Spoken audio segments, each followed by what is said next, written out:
Oke, kita masuk ke building the data center ya. Jadi ini masuk ke dalam aspek di mana kalau tadi kita lihat secara garis besar bagaimana dia dibuat gitu ya. Nah, sekarang kita akan masuk bagaimana secara teknis si bangunan ini dibuat gitu. Jadi kalau tadi di slide yang di sini saya sudah sempat bilang ya bahwa eh, workflow ini tidak hanya untuk BIM, tapi bisa juga untuk produk lain yang kita pengen melakukan adopsi platform digital gitu ya. Mungkin sempat terlihat bahwa saya tadi sempat menyebut kata BIM gitu ya. Jadi untuk yang belum tahu, BIM itu sendiri sebetulnya merupakan Building Information Modeling gitu.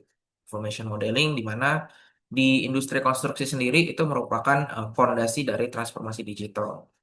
Ya, di mana transformasi digitalnya itu lebih ke arah visinya adalah semua orang yang bekerja dalam suatu project itu mereka mendapatkan kolaborasi yang lebih mudah, dapat outcome yang lebih baik gitu ya, dan menghindari kesalahan yang terjadi baik di lapangan maupun pas proses desain.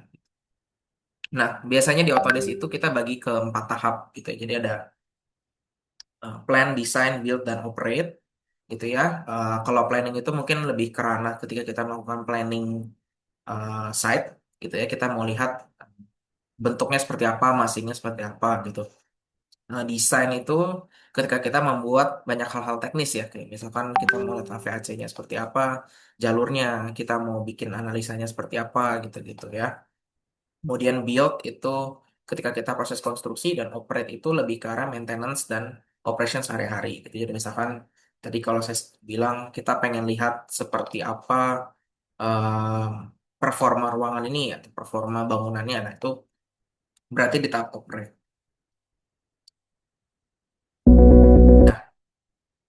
Ini ada video, jadi video ini sebetulnya memperlihatkan ke kita gitu ya, bagaimana visi Autodesk ketika kita punya sebuah project gitu, ketika kita sudah bangun dengan menggunakan full digitalisasi. Every AEC project begins with an idea and a multidisciplinary team working with a collection of tools to bring that idea to life. Civil engineers start by developing an existing conditions model in InfraWorks.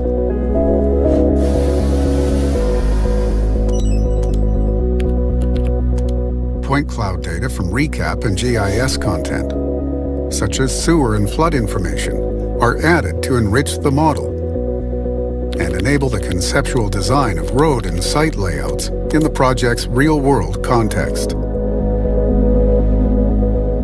Switching to building design, a concept is sketched for a health clinic in the site context using Format Pro. The massing is refined, details and materials are added. The impact of sun and shadows is studied, and solar analysis is performed. Insight is used to conduct whole building energy analysis and optimization. Back in InfraWorks, the conceptual models are evaluated within the site context. Next, detailed building design is performed in Revit. The format mass is used to locate architectural elements. Dynamo is used to study alternative roof concepts through computational design. Structural and MEP engineers create models for engineering design, analysis, detailing, and documentation. The design disciplines link their Revit models to ensure the building design remains coordinated throughout the process. As the building design comes together, civil engineers develop the detailed site design in Civil 3D, including parking lot layout, grading, and drainage networks. Using vehicle tracking, even vehicle movement can be simulated and analyzed.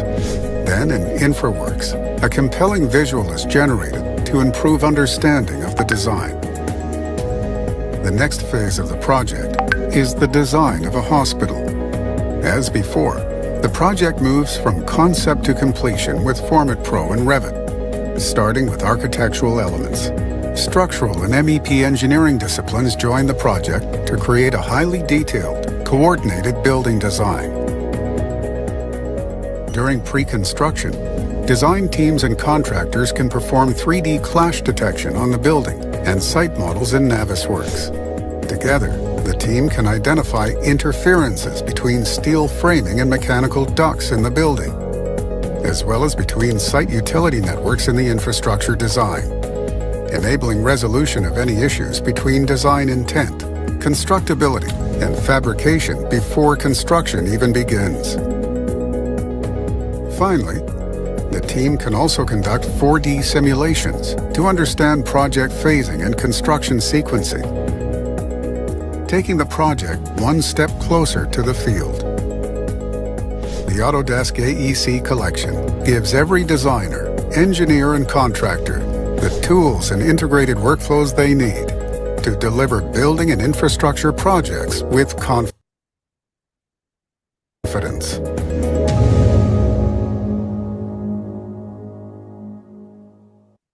Oke.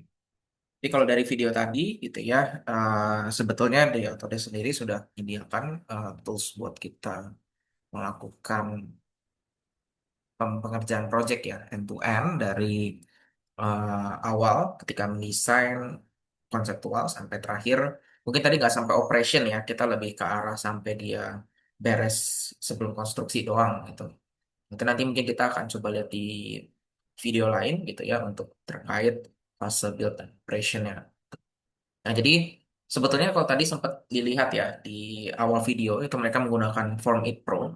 Jadi dulu Formit Pro itu adalah produknya Autodesk untuk melakukan desain. Kita bisa bandingkan dia mungkin dengan SketchUp ya. Jadi untuk melakukan bikin-bikin masing, bikin-bikin desain bangunannya secara konseptual gitu. Nah, di 2026 ini sebetulnya kita sudah punya platform baru yang kita biasa kenal dengan Autodesk Forma-Set Design. Jadi Forma-Set Design ini biasa digunakan oleh para arsitek itu untuk mereka mengerjakan studi masing ya, studi analisa lingkungan juga sama gitu.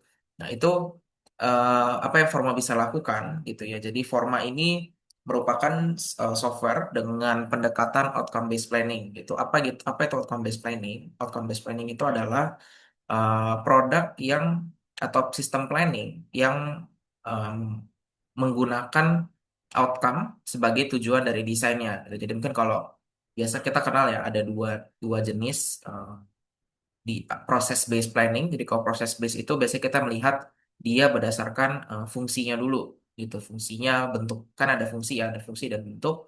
Fungsinya seperti apa, terus kemudian kita baru membuat enclosure bangunannya gitu. Tapi formasi desain ini adalah outcome based planning. Yang berarti kita harus menentukan dulu tujuan dari bangunan ini nanti bentuknya mau seperti apa. Baru nanti kita akan enclosure dan masuk ke dalam. Dari situ eh, beberapa hal yang dia bisa kasih sebetulnya ada 5 poin ya. Jadi di sini ada contextual data, 3D modeling, analisa lingkungan gitu ya, dan forma board. Nah, forma board ini menarik. Jadi kita memang bisa berkolaborasi bareng teman-teman kita di sini. Jadi untuk bikin desain seperti ini itu kita tidak harus sendiri gitu ya. Kayak katakanlah satu kawasan ini itu kita bisa bareng-barengan. Jadi semua bisa berlima, berenam orang atau seterusnya ketika desain ini sudah selesai gitu ya, itu kita bisa masukkan ke dalam suatu platform namanya Forma Board. Nah, Forma Board ini kalau dulu udah pernah pakai namanya Mural atau Miro, itu sama konsep apa sistemnya, di mana kita bisa kayak semacam apa ya, berbrainstorming lah di sini, gitu ya, berdasarkan dan melihat hasil yang udah kita desain. Gitu. Nah, ini mungkin di data center, di data center itu akan banyak kepakai ketika kita mau mengerjakan bentuk bangunannya gitu ya karena kan dia data center kan mungkin nggak tinggi ya dia lebih ke arah lebar kita perlu melihat mungkin ada di colokan mana yang harus diambil ya terus gimana caranya untuk memaksimalkan airflow dari lingkungan ya di sini ada CFD-nya gitu-gitu untuk secara desain pasifnya. Nah, Forma ini juga sebetulnya ada environmental analysis. Jadi ini salah satu fitur yang dia cukup banggakan ya. Nah, di mana kita hanya dari bikin bangunan seperti ini kita sudah bisa dapatkan sekitar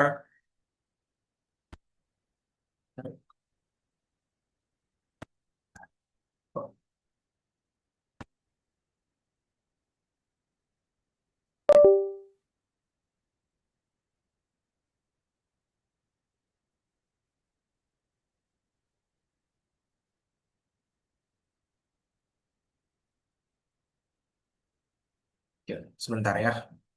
Ya, udah masalah.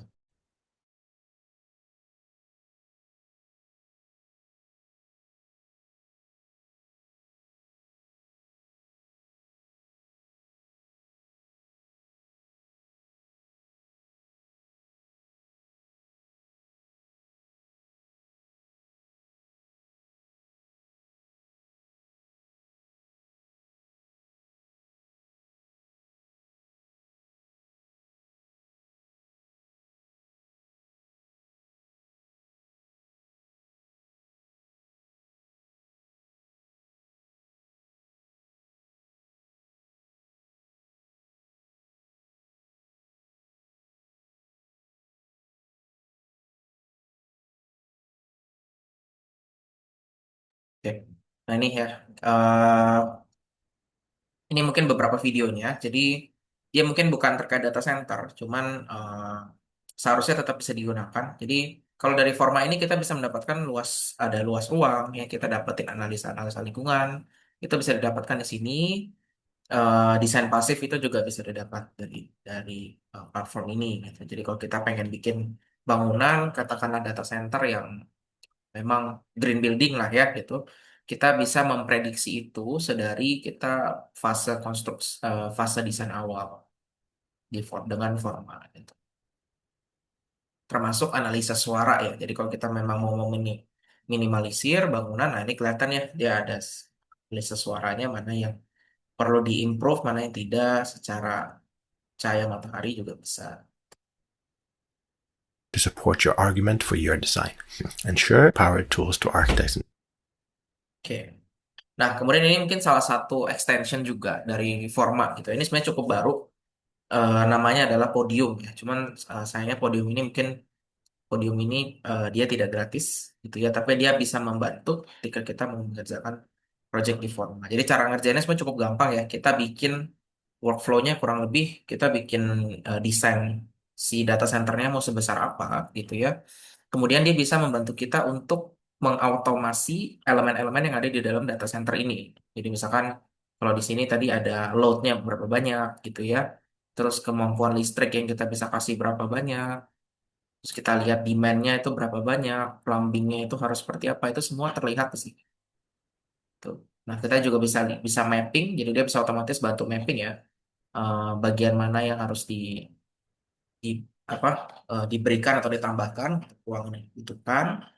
Kemudian dari situ kita juga bisa masukkan si desain kita seperti ini ya, itu ke dalam Revit gitu. Jadi kita nanti bisa langsung melanjutkan desain dari forma ya ke desain engineering ya. Jadi nggak perlu import-import manual segala macam lagi. Nah ini dia langsung masuk ke Revit dan di Revit kita tinggal melanjutkan proses desain. Tuh.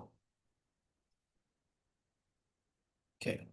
Nah ini mungkin salah satu ya, jadi salah satu yang cukup, tapi mungkin di bagian lebih ke arah engineering civilnya gitu ya. Jadi Introducing biasanya kita Autodesk Vehicle kalau Tracking. mau ngerjain suatu project kan pasti ada sirkulasi kendaraan ya. Jadi di AEC Collection itu sebetulnya selain ada forma, itu kita juga punya vehicle tracking. Jadi vehicle tracking ini mungkin berguna untuk kita ketika mau bikin kargo desain sirkulasi kargo atau sirkulasi manusia atau sirkulasi kendaraan, gitu ya kita bisa Autodesk Vehicle melihat Tracking kira-kira provides a kendaraan itu solution that seperti apa enables flow-nya di engineers, sini. designers, and planners to predictably evaluate the movements of steered vehicles, light rail vehicles, and aircraft. Additionally, numerous parking standards are available Nah, to kita juga bisa assist in bikin quickly parking standard determining the ya. Jadi best kalau parking layout solution mungkin for agak kerepotan projects untuk both bikin large and manual, small. itu kita bisa manfaatkan Autodesk Vehicle Tracking can software be ini juga. used to quickly and easily explore alternative design solutions with the production of multiple layout options that adapt automatically to the dynamic 3D model in Civil 3D. Whether you are an engineer working on a transportation project, Nah, ini basic a software sebenarnya designer dari Civil laying out a 3D ya. site Jadi plan, or an mungkin kalau architect tadi kita designing a bahas campus versi facility, arsitekturnya, ini kita Autodesk Vehicle Tracking can dia be a banyak powerful addition to your banyak existing ikutnya itu toolbox. sebenarnya ke arah Civil 3D-nya gitu, jadi infrastrukturnya. Nah, ini kita masuk ke tahap design development. Jadi Setelah tadi kita proses membangun secara konseptual ya, kita mendesain secara konseptual. Biasanya itu orang akan lanjutkan menggunakan Autodesk Revit gitu untuk mendesain arsitektur, struktur dan MEP-nya gitu. Jadi memang Revit ini software untuk multidisiplin, dia bisa melakukan modeling ya, modeling dari berbagai disiplin, termasuk di dalamnya itu juga ada rendering engine-nya. Jadi kalau pengen melakukan rendering di situ juga bisa. Termasuk kalau biasanya kita di data center itu mungkin banyak terkait faktor kelistrikan ya. Kelistrikan, terus mungkin AC-nya harus seperti apa ya, utilitasnya itu Revit sangat-sangat kuat di sini. Gitu. Jadi kalau dilihat ya, dari gambar yang ini, yang warna merah itu, dia mampu untuk melakukan modeling itu. Gitu. Ini tidak terbatas hanya bisa dilakukan oleh satu orang gitu ya, tapi sebenarnya sudah bisa dilakukan oleh beberapa orang dalam waktu yang bersamaan. Dan kita akan lihat bukan apa produk apa yang digunakan gitu ya. Kemudian ketika kita mau mengerjakan bangunan besi, bangunan baja itu kita bisa menggunakan produk kita Advanced Steel. Jadi Advanced Steel ini dia berbasisnya juga AutoCAD ya. Jadi dia dari Revit itu kita bisa tembak masukin ke Advanced Steel ini untuk mendetailkan komponen-komponen bangunan yang secara struktur kita mungkin perlu lakukan fabrikasi atau custom fabrikasi itu bisa kan di sini.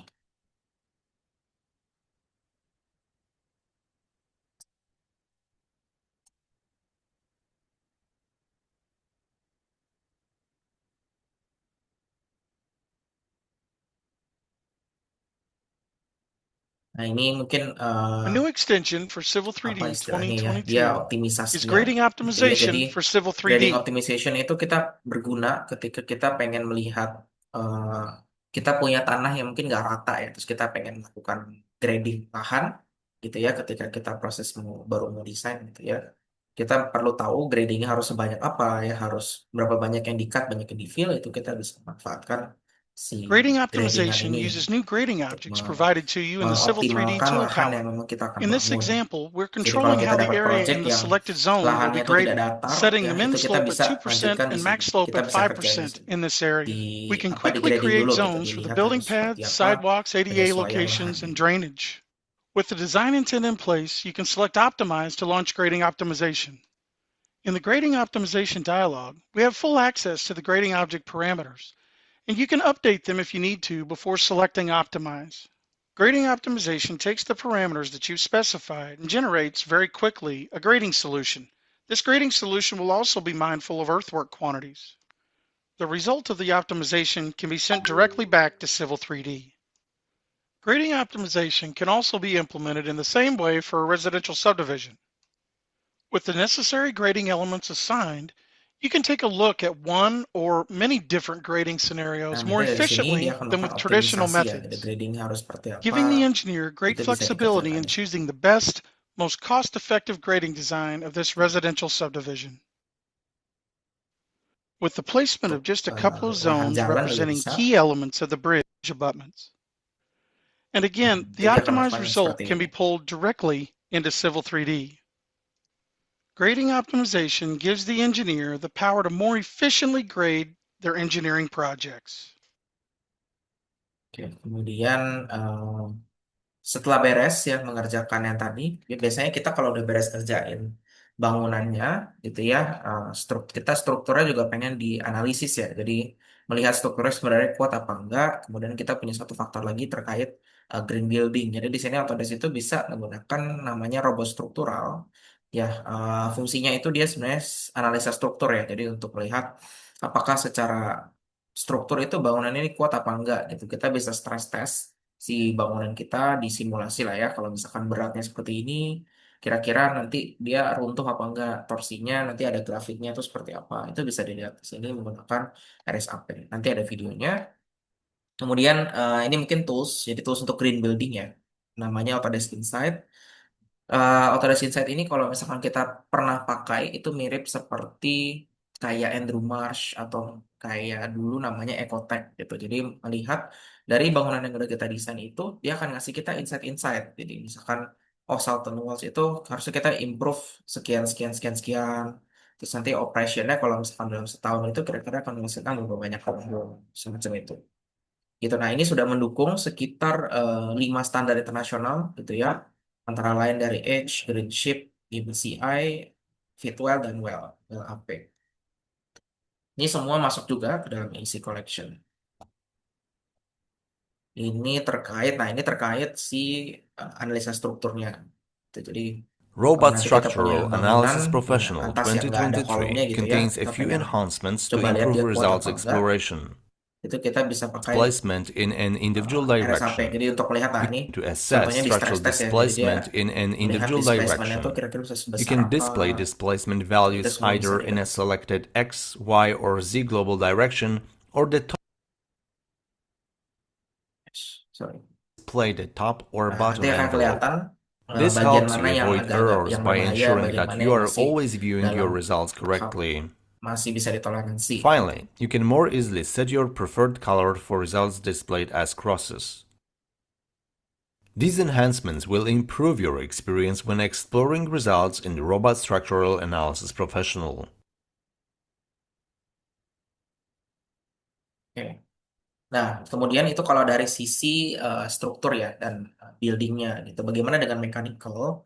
Jadi mechanical ini sebenarnya kita harus menyentuh satu portofolio produk kita yang lain ya. Jadi namanya computational fluid dynamics gitu ya. Jadi fungsinya kalau di sini itu biasanya untuk menganalisa apakah di satu ruangan itu airflow yang kita punya atau mungkin bahkan asap yang misalkan dihasilkan itu sebenarnya sudah memenuhi standar apa belum gitu, apakah dia ada ruang mati yang mengalami lonjakan suhu apa enggak gitu ya, terus perputaran udara seperti apa, itu bisa menggunakan di sini namanya autodesi FD gitu ya.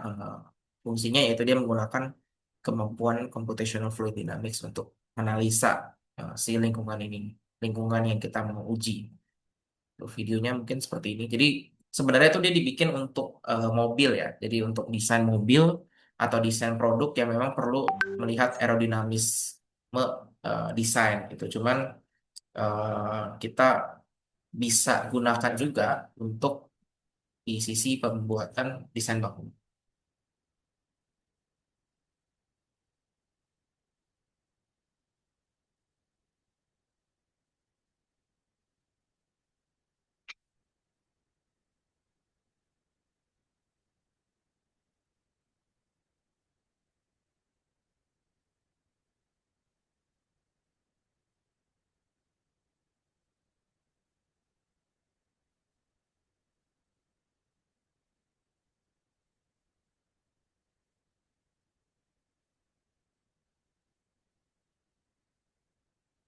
Oke, nah ini mungkin proses kolaborasi. Jadi nanti ada kita bisa pakai format design collaboration ya. Itu untuk melihat tracking progresnya. Itu ya. Jadi bagaimana proses orang bekerja, bagaimana cara mereka sharing-sharingnya itu bagaimana, itu bisa dilihat di sini. Itu jadi orang yang nanti akan melakukan manajemen mungkin dari pihak manajemen atau dari pihak kontraktornya gitu ya. Itu mereka bisa bekerja sama dari platform ini. Namanya format design collaboration. Gitu. Untuk model coordination ini biasanya lebih ke arah ketika kita mau konstruksi itu kita harus tahu dulu ya. Jadi apakah ada part bangunan yang nabrak sehingga kita bisa cegah kalau misalkan memang ada permasalahan yang supaya nanti di lapangan kita tidak perlu rework lagi gitu. Jadi proses dia bisa bukan scheduling gitu ya. Ini ada videonya. Nah, ini dia bisa schedule dari Revit kalau kita sudah bikin. Di sini kelihatan ya take off.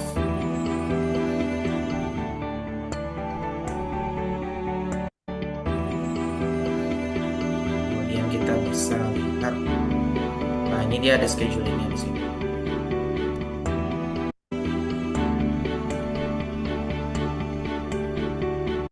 Oke, oke. Nah ini untuk source of truth-nya sama ya. Jadi ini terkait crash detection-nya. Ini juga pakai format design collaboration. Jadi dalam satu set itu kita mendapatkan manajemen secara kita bisa lihat ya gimana cara proses desain. Cara desain ini berevolusi dari awal ya. Ini ada timeline-nya di sini sampai nanti bagian akhir itu pasti akan banyak sekali titik-titik untuk ngasih lihat. Oh, ternyata dari pihak arsitektur ini, misalkan ya, dari konsultan ini dia banyak memberikan revisi, banyak memberikan apa yang harus diganti dan lain-lain gitu. Itu semua akan ke tracking sih. Tuh, dan ini untuk persiapan site ya sebenarnya. Untuk pekerjaan di lapangannya nanti kita kerjasama sama Primavera sebetulnya, Primavera Microsoft Project gitu ya untuk manajemen projectnya gitu ya. Ini jadi supaya nanti kita tahu bahwa ketika kita mengerjakan sebuah proses data center, kita sudah bisa desain secara outline besarnya. Misalkan kita harus bikin apanya dulu, bikin powernya dulu, bikin apanya dulu. Kemudian kita harus tracking tuh, itu apakah sesuai dengan yang kita butuh, dengan progres yang realnya apa enggak gitu. Jadi kita bisa lihatnya di namanya forma build. Nah di forma build ini nanti orang-orang itu bisa melakukan adaptasi, mereka bisa bertanya gitu ya.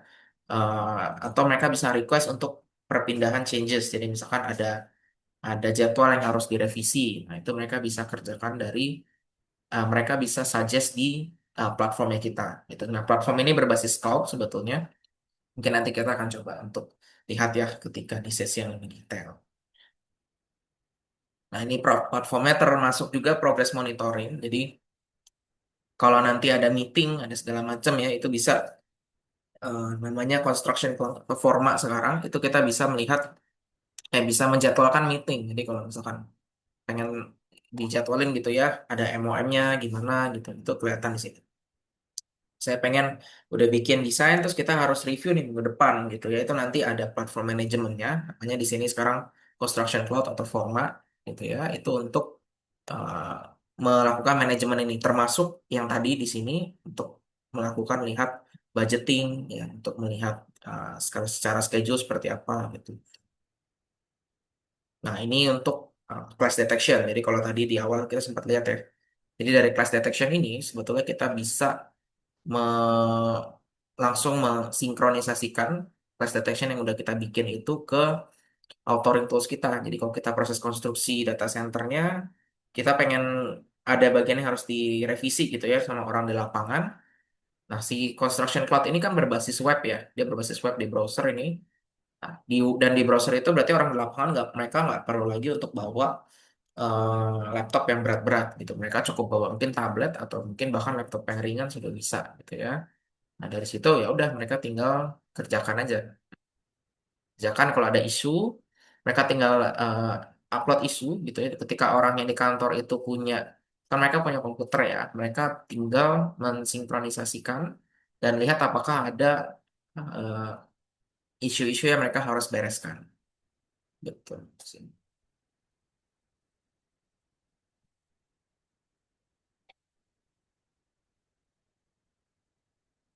Nah, nanti ini dapat class reportnya ya, kita bisa class detection, mana yang classes. Nah, di sini ketika kita dapat juga di lapangan, terus pengen dikasih tahu ke orang lapangan, itu sebenarnya kita juga bisa. Jadi tinggal dipin seperti ini, gitu ya. Nanti orang di lapangan itu mereka cukup membuka yang kita sudah assign. Jadi kayak di sini. Oh, nanti mereka dapat, oh ternyata saya di assign ya di sini. Gitu.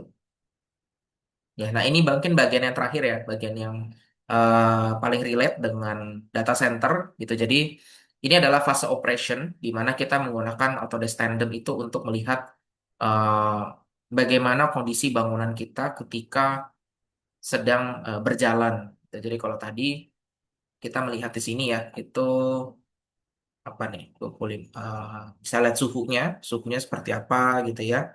Kita dapat dapat alertnya juga, apakah dia high, apakah dia low gitu ya. Nah, temperaturnya kita pengen tahu di third floor itu seperti apa, itu di sini kelihatan. Gitu. Nah, dia akan bisa melihat sampai seperti ini. Jadi, sistem AC-nya itu seperti apa gitu ya. Misalkan katakanlah di ruangan lounge M393 ini ternyata oksigennya itu menurut sensor-sensor yang ada itu tidak tidak mencukupi gitu ya. Itu dia bisa tandem ya. Ini kita bisa biasa sebutnya namanya digital twin ya. Jadi digital twin itu adalah uh, semacam kopi digital dari bangunan yang kita sudah bangun. Nah, di situ kita bisa sematkan berbagai sensor-sensor yang memang kita pakai di dunia nyata gitu ya. Kemudian sensor itu akan mereport di tandem ini. Jadi ketika orang yang melakukan manajemen operation gitu ya, atau mungkin orang manajerial bahkan dia pengen tahu bangunan seperti apa, itu dia bisa tahu. Gitu. Nah, ini mungkin salah satu fitur prediktifnya ya. Jadi kalau dilihat di sini ini kan AC ya, dia punya ducting AC, itu kita bisa lihat alurnya. Gitu. Jadi ketika kita pengen ada AC yang rusak, amit-amit, kita tahu bahwa bagian mana yang akan kena impact-nya dan kita tahu dia punya spesifikasi seperti apa. Gitu. Jadi tujuan kita dari tadi awal ya, kita menggunakan Forma, menggunakan Revit, menggunakan tadi mungkin saya sempat belum sebut ya, ada CDE-nya, Forma Data Management, sampai sekarang Tandem, itu adalah untuk melihat informasi-informasi seperti ini supaya mereka tidak hilang. Gitu. Tidak hilang dalam data ya. Jadi kita tetap bisa tahu, oh dari awal itu seperti ini desainnya, sekarang berevolusi jadi begini. Nah ini salah satu contohnya lagi. Ya, jadi di sini itu terkait, coba kita lihat ya. Nah, ini banyak ya. Jadi dia ada terkait CO2, terkait RH-nya, ya, terkait temperaturnya, dan terkait flow AC inputnya gitu.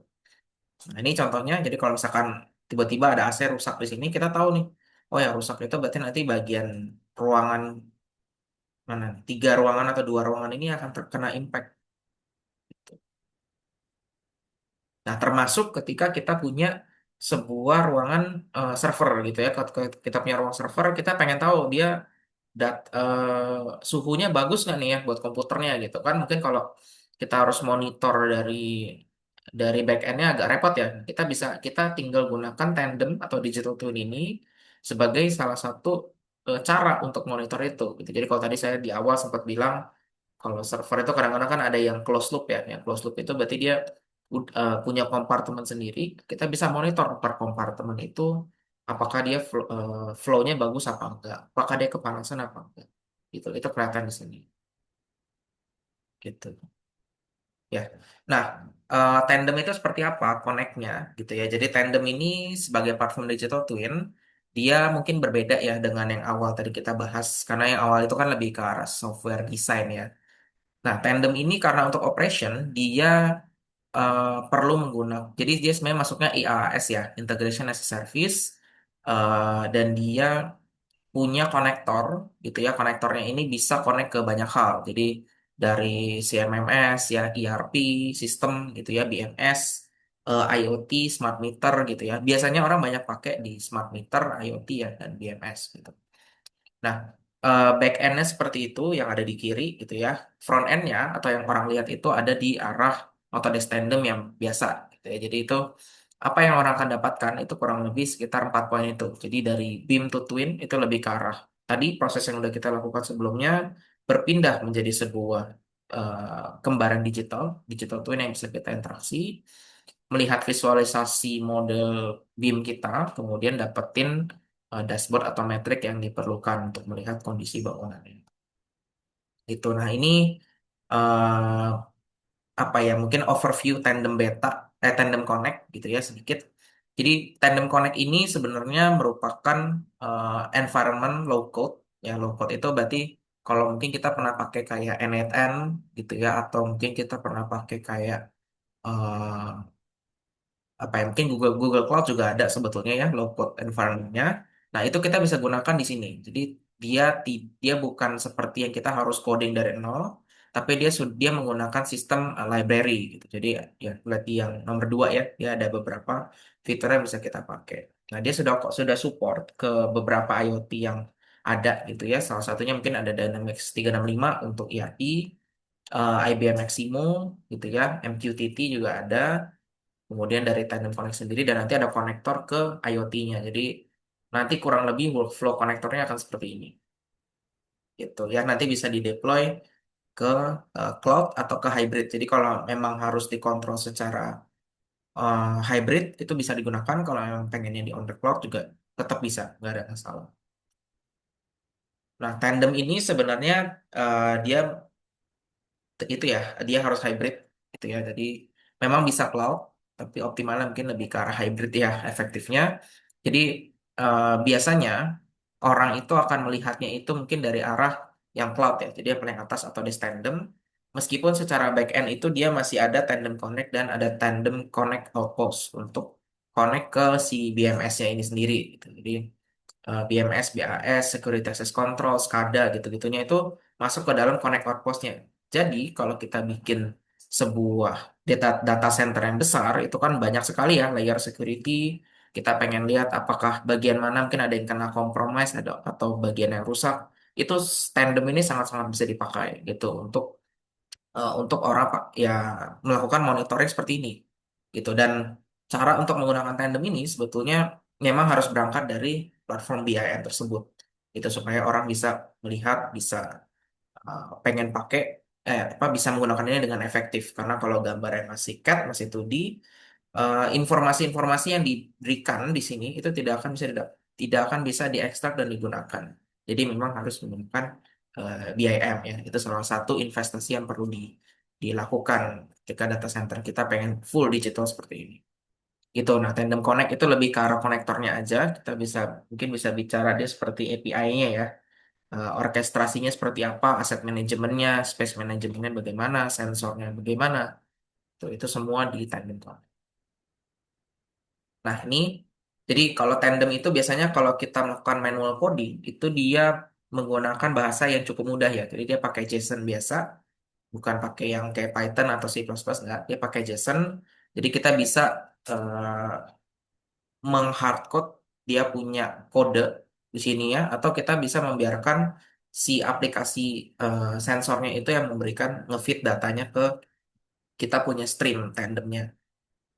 Gitu. Nah, contohnya di sini kurang lebih yang dia akan di tag itu sepertinya sebenarnya cukup simpel ya. Jadi dia cuma lihat data, longitude-nya gimana, kalau weather itu mainnya gimana, base-nya seperti apa, temperatur, gitu ya. Nah, informasi-informasi inilah nanti yang akan menjadi database di sini. Kita masih ada nggak? Oke, bisa. Informasi-informasi tersebut akan menjadi database yang kita lihat di sini. Gitu, jadi database yang ini nih, yang ada warna hijau dan bulatan ini, itu berdasar dari si file sensor yang tadi di akhir kita lihat. Ya, oke. Ini mungkin bagian terakhir kita. Jadi kita tentunya kita dari semua itu mungkin agak bingung ya, karena kita banyak banget softwarenya. Sebetulnya kita biasa menamakannya Autodesk Design dan Build Platform ya. Itu ada tiga. Kalau yang terkait data center itu ada tiga software yang kita bisa gunakan.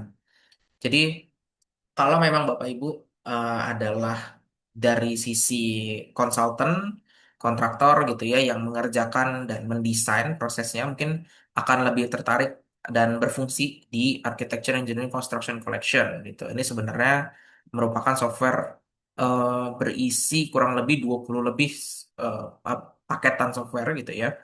Jadi kita mendapat end-to-end software untuk melakukan conceptual design sampai pre-construction gitu. Itu kita bisa menggunakan produk ini. Jadi dari kalau dulu sudah pakai AutoCAD, AutoCAD pun termasuk di sini. Kita menggunakan tadi ada Forma Building Design, Site Design gitu ya, Navisworks, sampai tadi Revit, itu semua ada di sini. Jadi kita sudah terima beres, tinggal lanjut mendesain aja. Itu AEC Collection tersebutnya. Kemudian ada product design manufacturing. Nah, ini nanti kalau dari tim mungkin Bapak Ibu itu kontraktor MEP ya atau mungkin yang mengerjakan bagian MEP dan harus meng, apa mungkin melakukan fabrikasi atau mungkin harus mengerjakan tadi pengen melakukan CFD. Nah, itu bisa didapatkan di mungkin di sini CFD nggak ada ya, CFD sendiri gitu ya.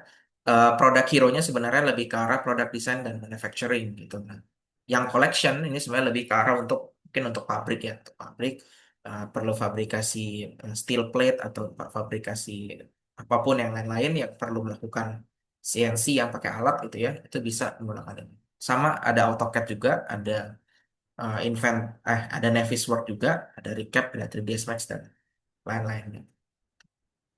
Ya, kemudian ini yang platform kita yang terakhir. Jadi untuk melakukan kolaborasi desain, untuk melakukan CDE atau Common Data Environment, itu namanya Forma. Ini adalah platform cloud base yang tadi kita lihat ya bisa melakukan eh, melakukan issuing gitu ya, terus melihat menyimpan data secara cloud itu semua dilakukan di Autodesk Forma. Itu ada sekitar 5 software ya sebetulnya, 4 software, design collaboration, take off, build, dan data management, dan yang terakhir adalah insight. Jadi insight ini sebenarnya lebih untuk eksekutif ya, untuk kita melihat bagaimana proses project kita bekerja. Itu ada kekurangannya perlu diimprove atau ada yang telat-telat atau enggak semacam itu. Gitu. Nah ini workflow complete-nya. Untuk tandem itu sebetulnya di Indonesia itu seharusnya masih jarang ya kita temui. Jadi banyakan itu masih berhenti di construction. Jadi karena tapi di luar negeri sebetulnya tandem sudah cukup, sudah ada yang menggunakan ya, terutama kayak bandara gitu ya, data center mungkin masih.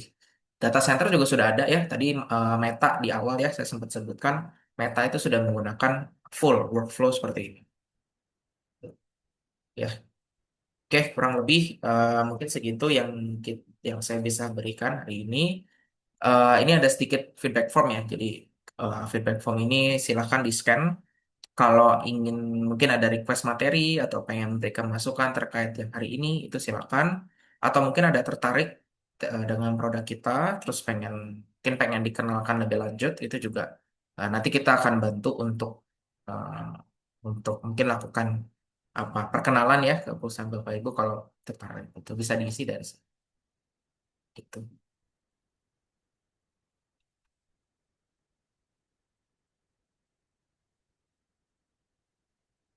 Oke, sambil menunggu ya mungkin saya akan bahas Q&A-nya, gitu ya. Oke, Pak Ahmad Yanuri, sebentar saya coba jawab yang Pak Denny ya.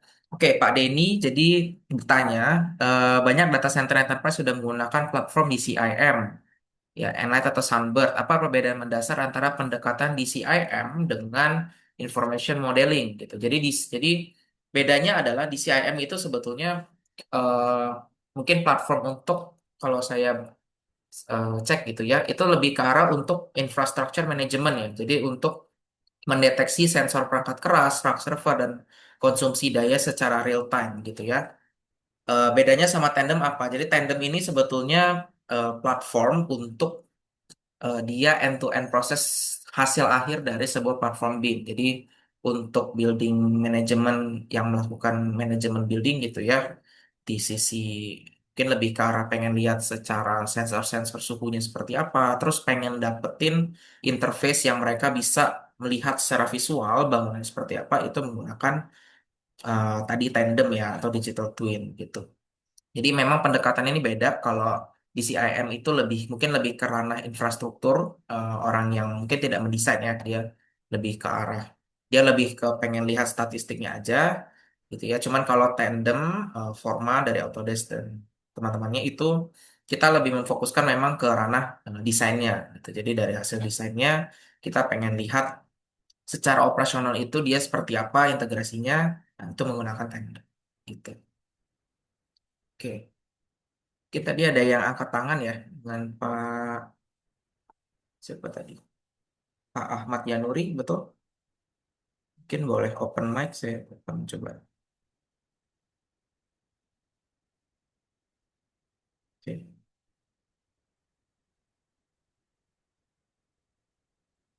Boleh Bapak kalau ingin bertanya secara langsung kita mungkin langsung diskusi aja.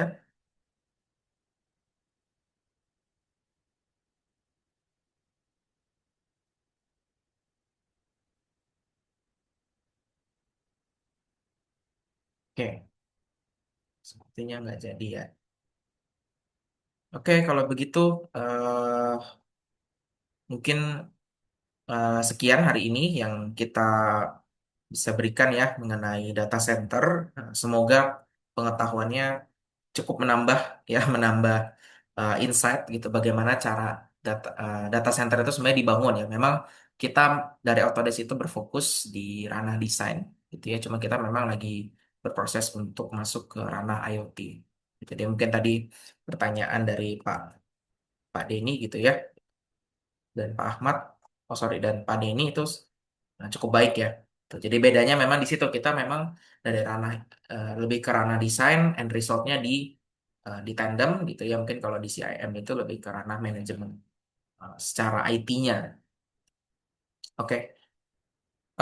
Aplikasi tandem itu license-nya per tahun berapa ya? Oke, mungkin ini nanti eh kita akan bantu untuk kontak ya Pak ya, karena memang license-nya itu setiap perusahaan itu beda-beda, dia ada paketnya sendiri-sendiri gitu ya.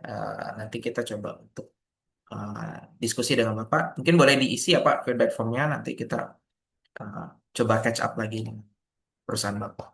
Gitu. Ya. Oke, mungkin sekian dulu. Kita coba lihat sih ada nggak.